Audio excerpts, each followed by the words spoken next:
কয়েকদিন আগে আমি রান্না করছিলাম ঘরে। তখন আমি আওয়াজ পাচ্ছি যে পুটুস আর পুকুর ব্যাপক মারপিট হচ্ছে অন্য একটি ঘরে। তো খানিকক্ষণ ওদের প্রায়ই মারপিট চলতে থাকে। তারপর দেখলাম না, খুবই মারপিট হচ্ছে। তো আমি আবার ঘরে এসে ওদের ছাড়ানোর চেষ্টা করি, মানে ছাড়িয়ে দিই আর কি। তারপর পুকু এক কোণে, পুটুস এক কোণে চলে যায়। তারপর দেখি পুটুস এইরকমভাবে কাঁদছে।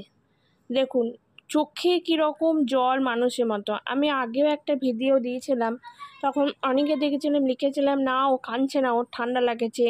না, সেরকম কোনো ব্যাপার নয়। পুটুস পুরো ছোটো থেকেই এরকম কেউ বকাবকি করলে, এমনকি আমি যদি বকি পুটুসকে, তখনও পুটুস এইরকমই চোখে জল ফেলে কাঁদে।